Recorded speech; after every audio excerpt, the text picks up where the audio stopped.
Welcome to our ongoing classes in the Sheva Mitzvahs B'nai Noach, the 7 universal divine commandments for all of mankind, for the nations of the world, for the non-Jewish world, that is.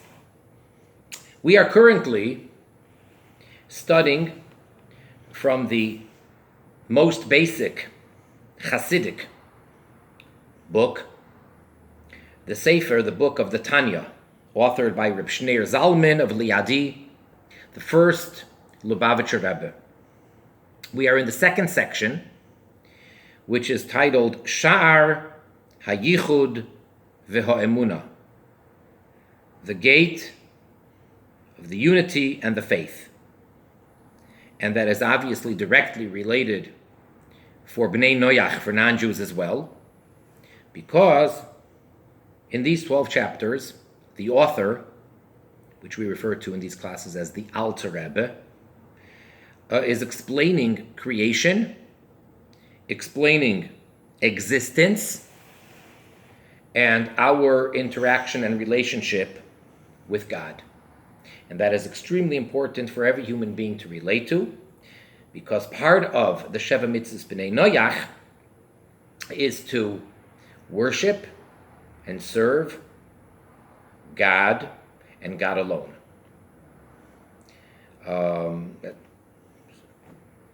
We are currently up to chapter 4. Very briefly, to recap what the Alter Rebbe has been discussing up until now in great length.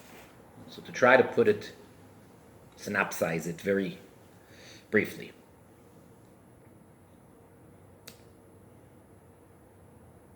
God is the only true entity and the only existence. There is nothing other than God. But then he creates. He is the creator of time and space, of existence. Here we are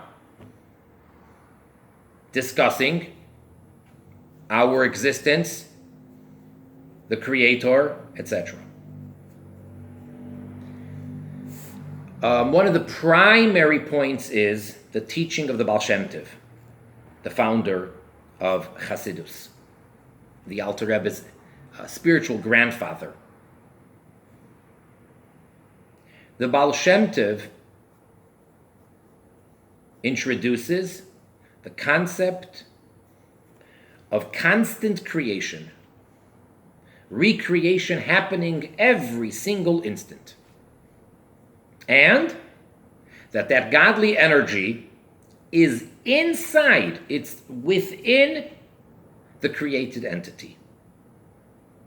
And without that, it is impossible for anything to exist.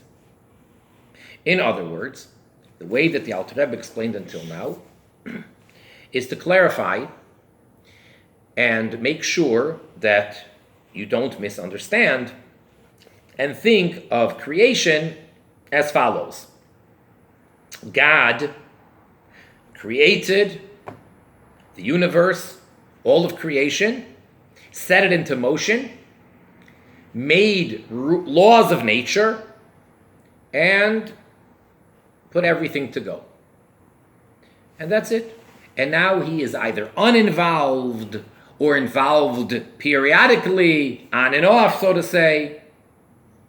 Or maybe when it comes to a miracle, then God interrupts the laws of nature that he made. No. In order for anything to exist, God needs to be constantly, to use our terms, actively, not only involved, but recreating it in the exact same way as he created it for the very first time thousands of years ago. Constantly recreating it, something from nothing. Yesh me'ayin, those are key words that we refer to here all the time. Yesh means an existence, something of substance. Me'ayin, from absolute, total, real, literal nothingness. Absolute. Now, the Alter Rebbe gave an analogy. to understand this. Do we exist or don't we exist? So the analogy is the light, the rays of the sun. You have this powerful, powerful star or planet, whatever the politically correct scientific term would be for the sun. Tremendous, tremendous energy of light, heat, and what the sun is. And the sun gives off light. Rays come from the sun. All the properties of that ray that's coming out of the sun is only because it comes from the sun. It has nothing of its own. It's a direct extension of the sunlight. So the question is, so to say, philosophically, does the ray of the sun exist within the sun? And the answer is, of course it has to be within the sun. It comes from the sun. However, in the sun, not only does it lose its identity, it's non-existent practically, because that is the source. It can't be, it's not just a matter of semantics that we don't call it a ray. There is no ray within the sun, it's the sun. So too, when it comes to all of creation. We perceive creation as an entity. For us, everything is very real in a physical sense. That's like the ray of the sun. In essence, everything is absolutely and totally nullified to the Creator. Not just that we wouldn't be here in the first place, and not just that we are a dependent existence as opposed to an independent existence. Our whole existence is one that's only because of this extension or this expression of the Creator. So we view ourselves as outside of the sun, as the ray. So there's an existence, and the ray gives off all the things that the ray of the sun gives off. But within the sun, all there is the sun. The problem with that analogy, says the Alter Rebbe, is that in this analogy, there's the sun and there's outside of the sun. So we can talk about the sunlight, the rays of the sun, as they appear outside of the sun, and how are they within the sun. However, when we're talking about the existence of creator and creation, of God versus the universe, well, nothing is outside of the realm of God. It isn't like, he's up there and he created time and space down here. He is everywhere. He is inside all of creation. So there is no, to use the analogy, outside of the sun. So how does that work? And that's what we're up to now, beginning of chapter 4. And we're going to read it inside. So for those of you that can or would like to follow along inside, in the regular standardized Tanya, we are on page Ayin Ches Amud Beis, which would translate as page 78b. And in the regular Tanyas, on top of the page, it's 156, page 156. Perek Dalet, chapter 4.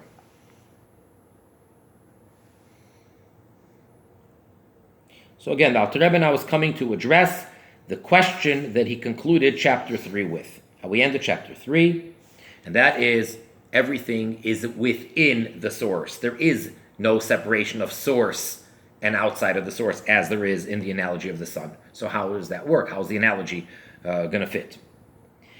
Ki hine ksiv. There's a verse. And the Alter Rebbe is going to quote now a verse from Tehillim, from the book of Psalms of King David. Ki shemesh u'magen, Hashem Elokim. Sun and shield is Hashem, Yud-Kei Vav-Kei, and Elokim. Two of the names of God are used in this verse. The most common name that we generally use for God is the name which is pronounced, which I will not pronounce it now, is Aleph Dalet Nun Yud. Or transliterated, that would be A-D-O-N-A-Y.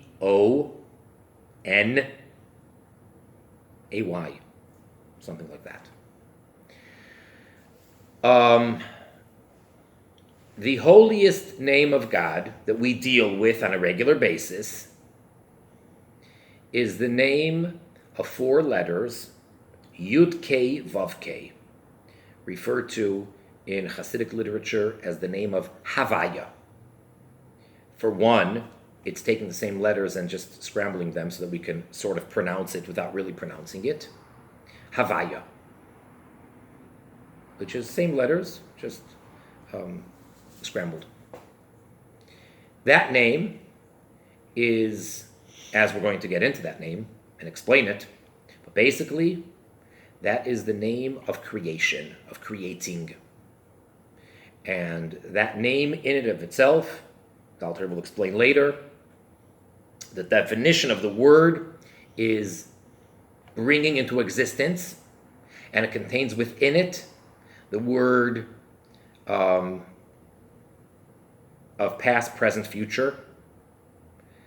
And it means, as I said, to make things exist. Elokim, on the other hand, is another name of God, which pretty much means Almighty or Judge, the ultimate judge, the ruler, the ultimate ruler. So in this verse, King David is using 2 names of God, Havaya and Elokim. And he's referring to God allegorically with Shemesh u'Magen, the sun and its shield. And based on that, the Alter Rebbe now will explain the whole idea here and explain the dilemma that we have and solve it, resolve the problem.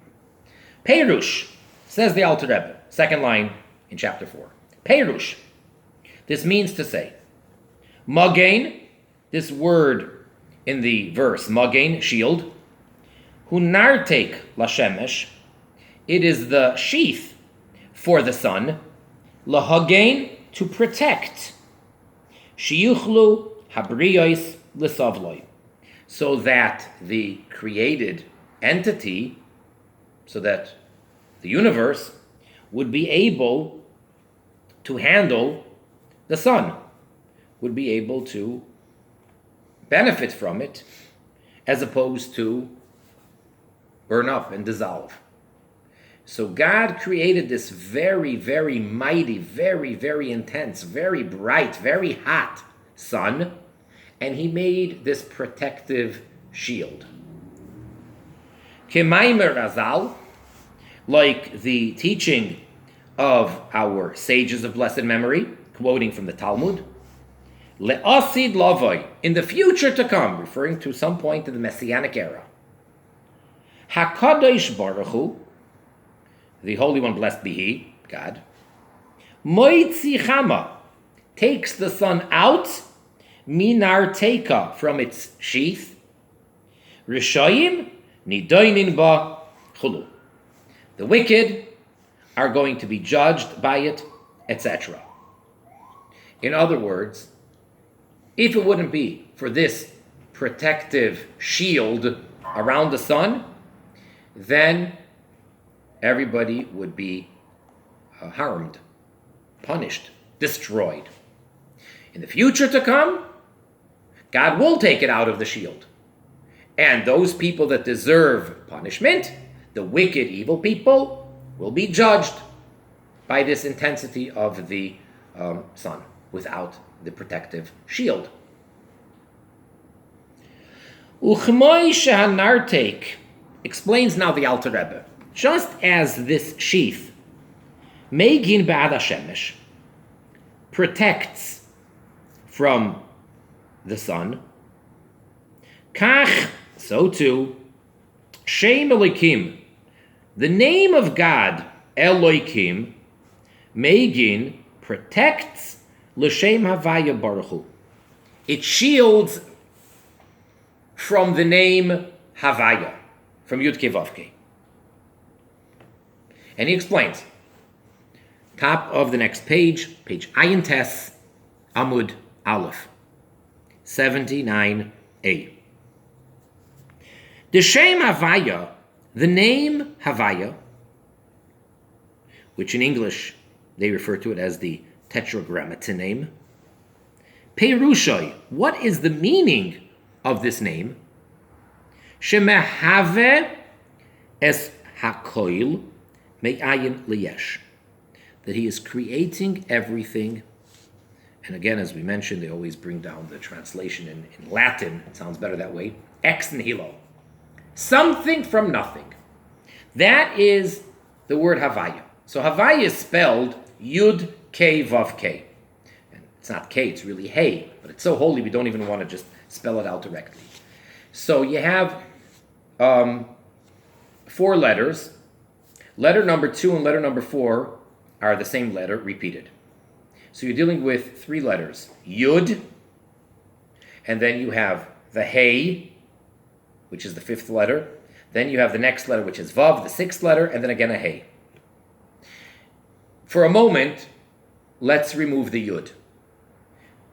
Those 3 letters, 2, 3, and 4, Hey and Vav and Hey, they spell Hoive, which means makes, to make, to be in existence. It's the same word for present, as in past, present, and future. Present is the here, the now. So that's the name with which God creates and makes things be. So to be, to exist, is from the name Hoive, from the word Hoive. And now the Alter Rebbe says, and what about the first letter, the Yud? The Hayud, and this letter Yud at the beginning of the word, it's not just Hey and Vav and Hey, but there's a Yud at the beginning. Mishameshes serves al hapeula, for the activity. Shehi bilashoin hoive, it's in the present tense, as opposed to future. Vitamid, and it's constant. See, a little bit of Hebrew grammar here. In general, there are 4 letters in Hebrew which, used as a prefix, mean future tense. Those letters are Aleph, Yud, Saf, or Taf, and Nun. Those 4 letters, depending on whether it's male, female, whether it's singular or plural, those 4 letters will take the verb, take the root, and change it to future tense. So the Yud at the beginning of the word generally serves that purpose as a prefix to make it future. Here the Alter Rebbe is telling us that's not how it works in the name Havaya, Yud Kei Vav Kei. The Yud actually is present, but present continuous. I don't know how you would say that in English grammar, but it's the idea of present continual, non-stop. And we bring a proof. Kidepiresh Rashi, as the great commentary on the Torah, on the whole Tanakh, as well as the Talmud, Rashi, who is the most basic commentary on Torah. So in his commentary, Al Pasuk, Kacha Yase Iyov Kol Hayomim. In the book of Job, without getting too sidetracked, Iyov. So one of the books in the Tanakh is the book of Job. Very interesting story about a man, came from a certain land, had a whole big family, and some of you may know the story, some of you may not. The point is, when he would make a huge feast, and they would have tremendous amount. He was a very, very wealthy man, and he made a huge feast. He had a normal, regular custom, if you will, and that was that afterwards he would offer sacrifices to God with the intention of an atonement, just in case some participant of his very large family may have done something inappropriate. I mean, it's a big party, lots of things. So in case something was not done for the sake of heaven, in case someone sinned, therefore he used to always bring sacrifices. This was a regular conduct. He would do this all the time after his big parties. It wasn't like he will do it in future tense. So the word there is ya'aseh. Now, taken out of context, the word ya'aseh by itself generally would mean he will do. It's future tense. Asa, so if you put a yud at the beginning, it's one of those four letters. It means he will do in the future. Rashi is telling us in this verse that's not what it means. It's not future tense. It's continuous present. It's present tense, but all the time. Says the Alter Rebbe, that's the kind of a yud, which is the first of the four letters of the name Yud Kei Vav Kei, Havaya. It's Hey Vav Hey, making things exist, bringing being into being, preceded by the letter Yud, that it's constant and continual. V'hainu, and meaning to say, Hachayus hanishpa, the godly energy which is flowing, b'chol rega mamish b'chol habruim, every single moment, literally, like we explained in the earlier classes, like the Alter Rebbe told us already back from chapter 1, how what the Baal Shem Tov teaches, every single moment, everything is being recreated, mimaitza pi Hashem, from the words of God, which we explained what that means, v'ruchai, and his spirit, umehave oisam, and he's bringing them into existence, me'ayin liyesh, from nothing to existing and being, b'chol rega, every single moment. Ki lo dai lohem, for it is insufficient for them, b'ma shenivru b'sheshis imevreishis, in that they were created in the 6 days of creation, liyos kayamim bozeh, so that they can exist with that. Mashakasav le'el, as we discussed above, at length. When in the 6 days of creation, which we learn in Bereshis in Genesis chapter 1, God created 6 days, and it goes into detail what he created on each day. That creation back there would be insufficient for now, for the future after that. That creation would last no more than 1 instant. That creation of the 6 days of creation is actually happening every single moment, again and again and again. And that's the Yud, the letter Yud of Havaya.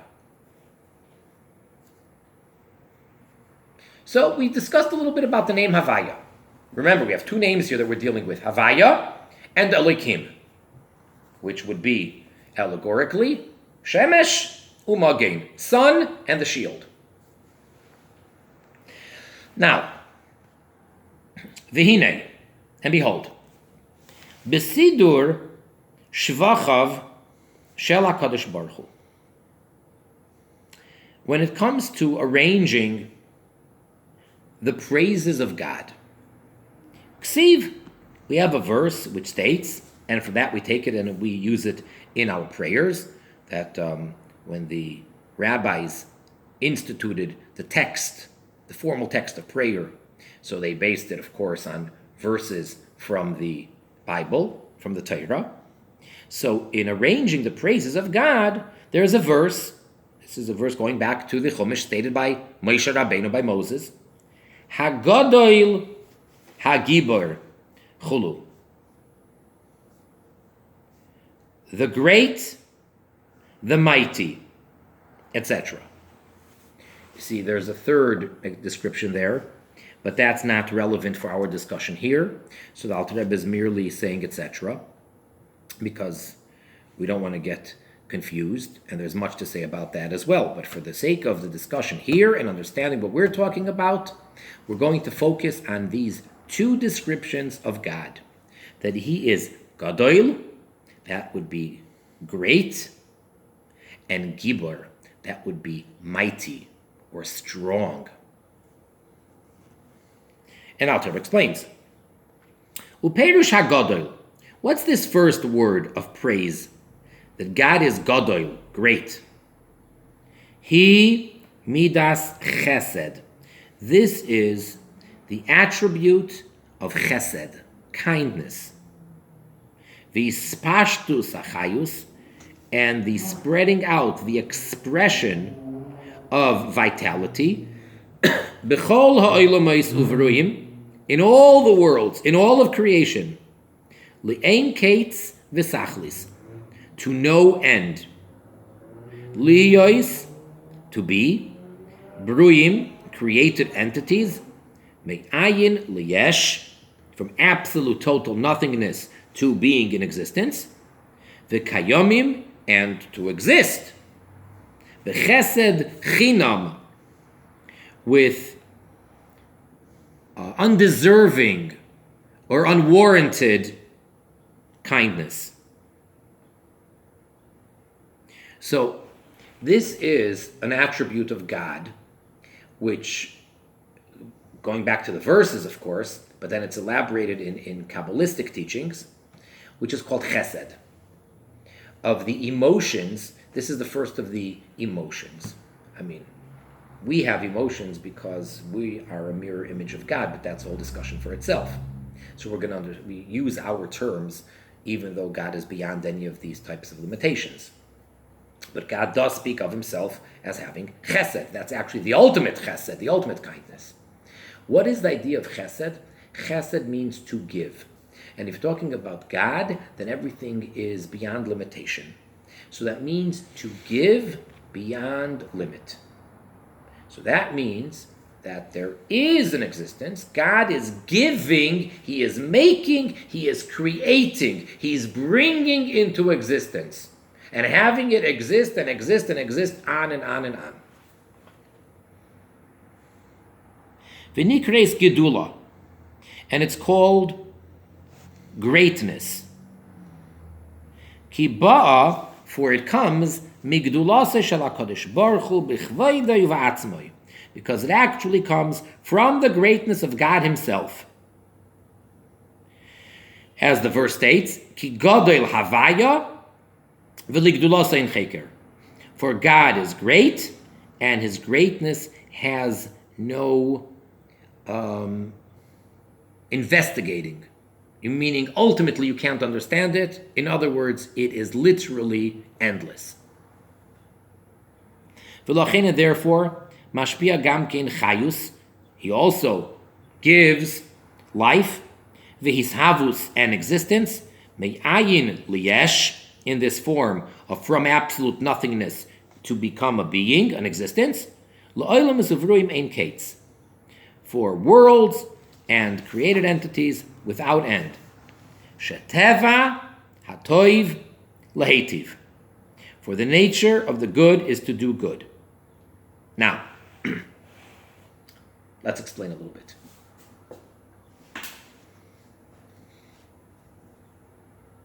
If you're not God, you are limited.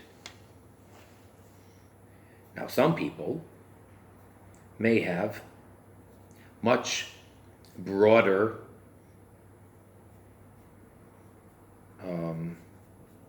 borders when it comes to any attribute. But there has to come a point where the person, that particular attribute, ends.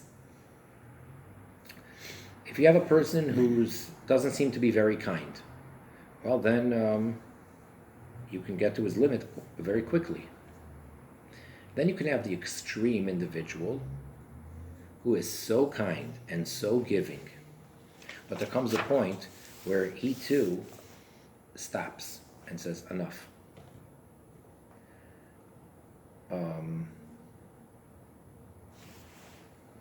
For one, he doesn't have literally endless resources, so if people keep on coming and asking him for help, he can only give so much. It's not infinite.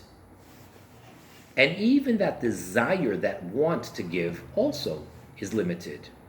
Relatively speaking, it may seem like this person is kind beyond any limitation, but obviously it's not so. His kindness has an end. We're people, and our mind is only so great, our hearts are only so broad, and our feelings are only so great. God is not so. God is literally infinite, endless, and therefore, this attribute, which is the attribute of Gedula, of Gadoil, of Chesed, of giving, of kindness, has no end. And God would create without end. The amount of worlds, universes, galaxies, whatever you want to call them, would literally be limitless, no end. The amount of time that they would exist would be forever, literally.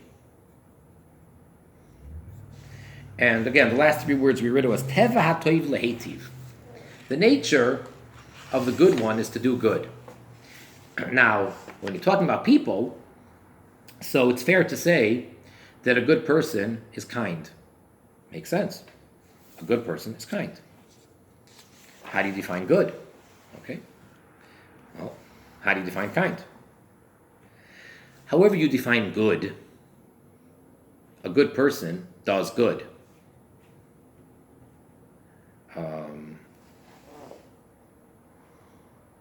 God is the ultimate of good. No one can compare to him. He's good beyond words. We need to use words. So to limit it to our language, we have certain words, especially in the Holy Tongue in Hebrew. So we'll say the word Gadoil or Toiv. We'll use words. These are God's words. But words are words. They can only go so far. So God is the ultimate good, the infinite good. And therefore, the nature of the good is to do good. So if a person who's limited is kind and good, to a certain degree, God, there is no end. That's one aspect. That's one name of God. That is God, the creator, in the part of making it exist, bringing it into existence, giving it a flow of godly energy so that it exists. All right?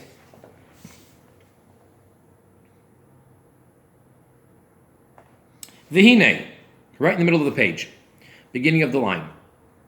V'hinei, And behold, K'moi shemidazu, just as this attribute, hishivchei shel HaKadosh Baruch Hu levadoi, it is the praise of only God, God alone. She'ein b'yicholos shum nivra, for it isn't within the ability of any created entity, livra yesh me'ayin, to create something from nothing, as we discussed earlier. No one can do that. Other than God himself, not only can people not do it, and never will be able to do it, nobody can do it. Not even the greatest angels. The only one who can create something from absolute nothingness, not in a way of evolving from something else, but that there should first be not what seems to be a vacuum or seems to be empty or seems to be nothing, but truly and literally absolutely non-existent, total nothingness. And to make something exist, only God can do that. And then to give it life, to give it vitality, only God. V'gam midazu, and also this attribute, hilemaila mehaskolas kol habruyim v'hasagosam. This is truly beyond the comprehension and the grasp of all created entities. It doesn't matter what your IQ is. It doesn't matter how intelligent, how smart, how wise you are. If you are a created entity, you cannot understand this. She'ein koyach b'seichel shum nivra. It isn't within the ability of the intellect, of the mind of any created being, not just a person, of any created entity, lahaskil ulahasig, to understand and to grasp midazu, this attribute of God's kindness, v'yicholta, and its ability, livra yesh me'ayin ulachayosoy, to create existence from nothing and to make it live, to give it life. Why is it impossible? Why can't we grasp it? Just because we can't do it? Why can't any mind understand it? So human beings may not be able to understand it. Why is the Alter Rebbe here saying in such absolute terms that it's impossible for any created entity, including the greatest and the highest and the most intelligent spiritual beings that aren't limited in a physical body with all of its limitations? How come no one categorically can grasp and understand this idea of God creating in such a way of yesh me'ayin? Why? So Alter Rebbe explains. Ki habriya yesh me'ayin, because creation ex nihilo, hu davar shelamayla miseichel hanivroyim. This is something which by definition is beyond the intellect, the understanding of any of creation. Ki hi mimidas kdulasa shel HaKadosh Baruch Hu, because it comes directly from the attribute of gedula, of greatness of God. VaKadosh Baruch Hu umidoisav achdus pashut. And God and all of his attributes are unified. They are unity in the most simple way. Kedisa b'Zohar Kodesh, as it says in the holy book of the Zohar, the main Kabbalistic writing, the Ihu v'garmoihi chad, that he and his garments, or the vessels, are one. He is one with his attributes. Unlike people, where, so to say, we can be moody. We can work on ourselves, hopefully in a positive way, and unfortunately at times People can end up being worse than they started off from birth. So we can change. We can increase. We can decrease. We can develop ourselves. God does not go to any self-development seminars and things like that. He does not develop. He does not increase or decrease. Why? All of those attributes that God has and uses are absolutely one with his very essence, unlike by us. And just as it is not within the ability, categorically speaking, it is literally impossible for the mind, for the intellect of any created entity, lahasig boiroi, to grasp his creator. Just like we know we can't grasp God, so too a created entity is unable to grasp the attributes of God.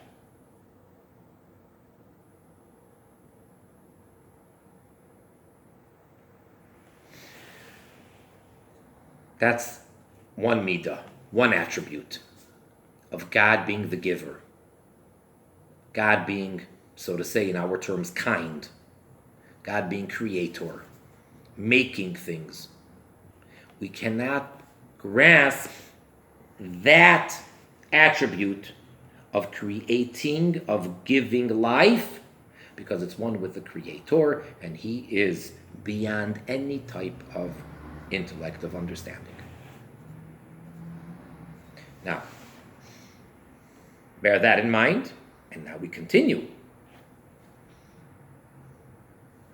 Kach, so too, in the same vein, Eino yochel lahasig midoisav uchmoi, and just like 4 lines from the bottom of the page, She'ein biyochoiles shum seichel nivra, just as it is impossible for the intellect of any created entity lahasig midas gdulasoi, to grasp the attribute of God's greatness. Shehi, what is that attribute of greatness? As we said, hayichoiles, the ability, livra yesh me'ayin ul'hachayoisoi, to create something from absolute nothingness and to give it life. Kidichsiv, as the verse states, Elam chesed yiboneh, that the world is built with chesed, the attribute of chesed, God's chesed, kindness, giving. That's how the world comes into existence.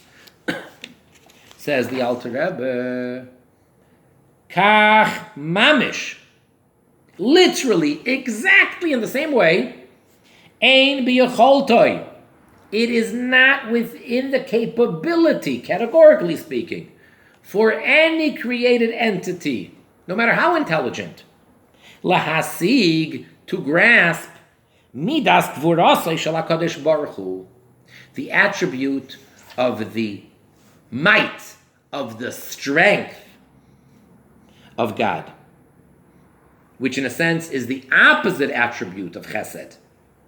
Shehi midas hatzimtzum, that is the attribute of contracting, of condensing. Umenias ispashtus achayus, and withholding, not allowing the spreading of the life, of the godly flow of energy to make it exist. Mi gedulasoi, from his attribute of kindness that we were speaking about until now. Mi leired, from descending. Uli hiskalois ala nivroyim, and to reveal itself on creation. Lachayoisam, to give them life. Ulakaimam, and to make them exist. Begilui, in a revealed way. Ki'im behester ponim, rather it should be concealed. So the Alter Rebbe is now introducing, he quoted way back towards the top of the page, the verse which has 2 words in the beginning of the praises of God. Hagadol Hagibor. So now he's introducing to us what is this gibor, this strength. The strength is the power of God to withhold, to conceal.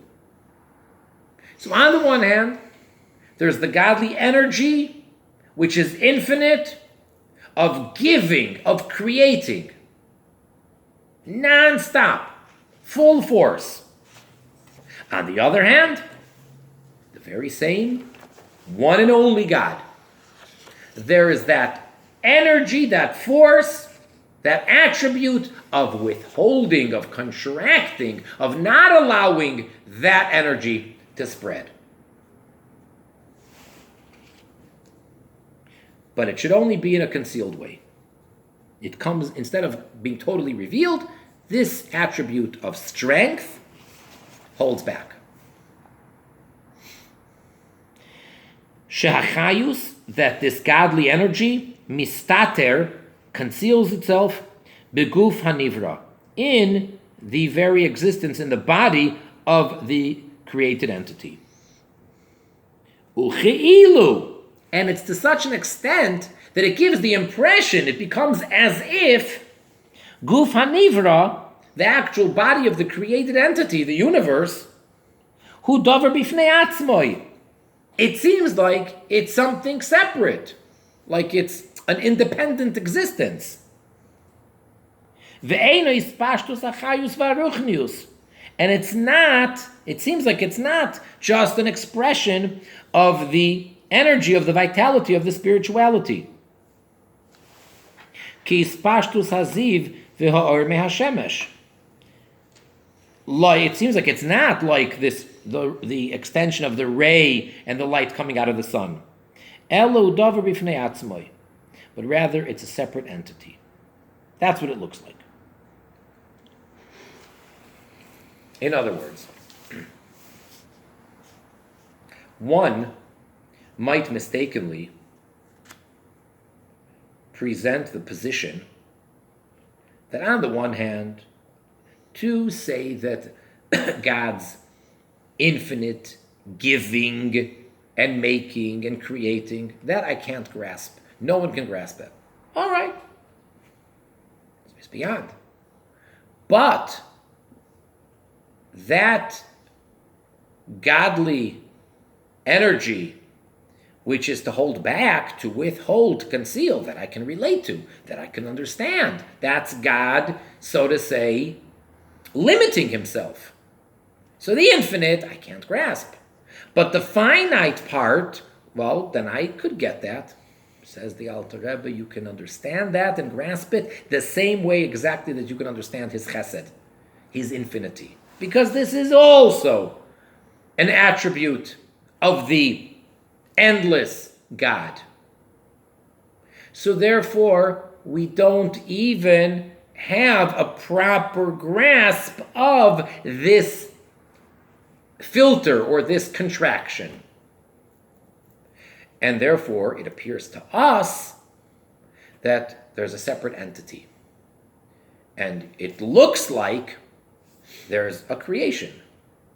So, if you're dealing with people that believe or accept or intellectually understand there has to be a creator, fine. But still in all, it looks to us like creation is a separate existence. Fine, it may be dependent on God, but it's an independent existence. And when I say independent, I don't mean that it's not dependent, but independent meaning it's a separate entity. It's an existence.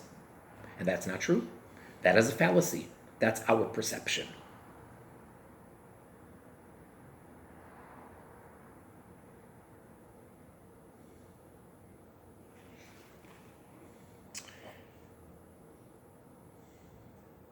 I think we're going to stop here. We're up to 6 lines down. Second word on the line, v'af.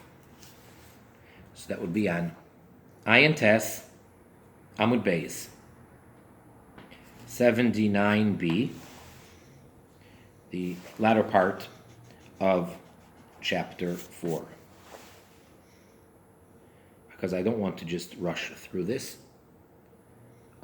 But this is the point where we're at now, that there are two names that we're dealing with, and they seem to be actual to opposite functions in creation. Havaya, creator, giving, the mid of chesed, of gedula, greatness.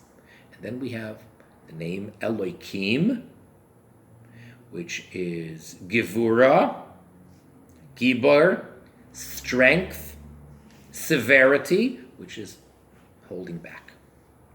And both names are necessary, as he's going to explain at length. So in the meantime, wishing everybody well and much success in keeping and promoting and learning and studying, and most importantly, observing the 7 Noahide commandments and all that's related to them, and making this the perfect world, which is what God has intended, with the coming and the revelation of Mashiach now. Thank you.